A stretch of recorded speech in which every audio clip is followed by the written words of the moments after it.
konteksnya puasa. Ngomong puasa itu tidak cuma ngomong lapar dan haus.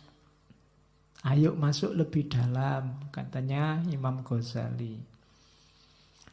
Yang pertama, yang jelas puasa itu kepatuhan. Allah sendiri yang merintah secara terang-terangan loh. Ndak tedeng aling-aling kutiba alaikumusiyam. Kalian diwajibkan. Maka puasa yang pertama-tama bermakna kepatuhan kita pada Allah. Segala manfaat, segala hikmahnya puasa itu di bawah kepatuhan ini. Ndak boleh dibalik. Puasa itu menyehatkan. Kalau saya sudah sehat, apa harus puasa, Pak? Harus tetap. Ndak bisa dibalik.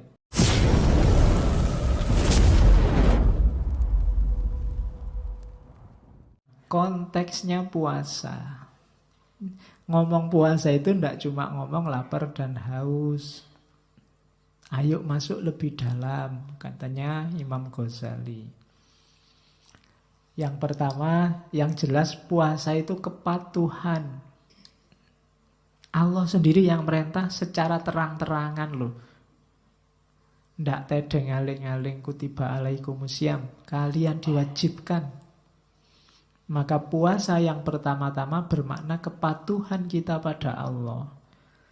Segala manfaat, segala hikmahnya puasa itu di bawah kepatuhan ini.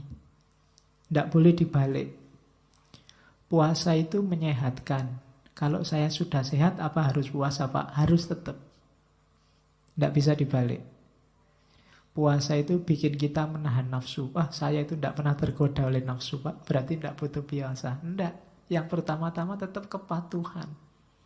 Seandainya puasa ndak menyehatkan sekalipun, bikin kamu lapar, perutmu melilit, tetap harus puasa.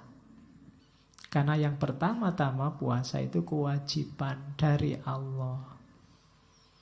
Ya kayak sholat kemarin. Sholat itu tanha anil fasya' wal mungkar.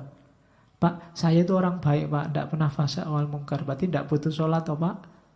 Tetap butuh sholat. Kenapa? Itu kepatuhan. Bukti bahwa kita percaya pada Allah, pada Rasul. Jadi yang pertama-tama itu. Tidak pakai argumen apa-apa. Baru kalau kita sudah patuh, kita rinci manfaatnya apa, hikmahnya apa, biar lebih mantap kepatuhan kita. Jadi tidak bisa dibalik. Tidak bisa, Pak, sholat itu kan untuk mengingat Allah. Sholat li dzikri katanya Allah. Kalau saya sudah anytime ingat Allah, apa butuh sholat, Pak? Butuh. Kenapa? Kepatuhan. Jadi yang pertama-tama ibadah itu kepatuhan. Baru terus kita cari hikmahnya, manfaatnya, rahasianya. Itu biar ibadah kita semakin mantap. Biar kita sadar bahwa Allah tidak pernah nyuruh sesuatu yang sia-sia. Tapi itu belakangan. Setelah nilai kepatuhan. Termasuk puasa. Terus yang kedua, pelatihan. Riyadhah. Jadi puasa ini semacam short course 1 bulan. Latihan nyapih nafsu. Latihan mengendalikan diri, menguasai diri. Itu puasa. 1 bulan penuh kita dilatih. Saya tidak tahu sukses apa enggak. Kalian sendiri yang ngerti. Jangan sampai short course hanya tinggal short course, seminar hanya tinggal seminar. Harus fokus pada hasilnya.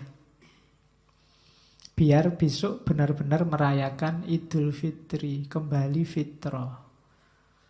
Jadi latihan terus. Dalam puasa, usahakan, saya bilang tadi ada target-target spiritual.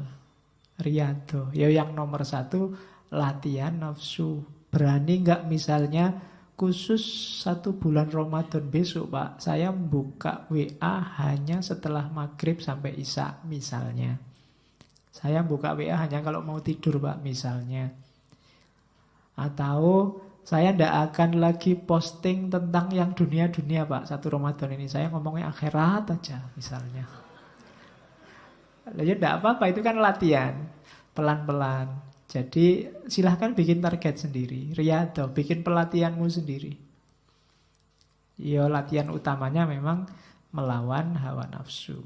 Semoga sukses. Yang ketiga, puasa adalah pengorbanan, persembahan. Persembahkanlah rasa laparmu, persembahkanlah rasa hausmu, persembahkanlah perjuanganmu untuk Allah. Jangan untuk yang lain. Jangan untuk, Pak lumayan Pak ada puasa 1 bulan bisa diet gratis. Lumayan bisa menurunkan berat badan. Enggak. Persembahkan puasamu untuk Allah. Dimensi pengorbanan. Semua ibadah itu persembahkan untuk Allah. Bahkan kalau kamu sholat kan ada yang di doa iftitah itu kan inna sholati wa nusuki. Sholatmu, ibadahmu, bahkan hidupmu dan matimu persembahkan untuk Allah. Kalau dipersembahkan untuk Allah kan gak boleh sembarangan. Masa dipersembahkan untuk Allah ngasih yang tidak berkualitas kan malu. Wong kamu ngasih hadiah dosenmu, ngasih oleh-oleh tetanggamu aja nyari yang pantas. Apalagi untuk Allah. Jadi yang ketiga pengorbanan, persembahan. Jadi membahas puasa itu perhatikan konteksnya. Ada konteks kepatuhan, ada konteks pelatihan, ada konteks pengorbanan. Yang keempat, ada konteks penyucian, pembersihan diri, tazkiyatun nafas. Jadikan momen puasa itu untuk menaikkan kualitas kemanusiaan kita. Biar kita semakin murni jadi manusia. Makanya goal terakhirnya kan fitri, fitrah. Jadi harusnya besok hari terakhir puasa kita jadi orang yang cerah karena kita sudah fitrah. Jadi dimensinya penyucian lahir dan batin. Kemudian dimensi puasa yang kelima itu perjuangan, jihad dan mujahadah. Contoh mujahadah, jihadun nafas yang paling kelihatan itu puasa. Di situ kita berperang. Perang paling besar. Kan Nabi bilang, habis perang Badar Nabi bilang kita kembali dari perang kecil menuju perang besar. Perang besar apa? Mengalahkan diri sendiri. Antara lain lewat puasa. Terus yang keenam, keikhlasan.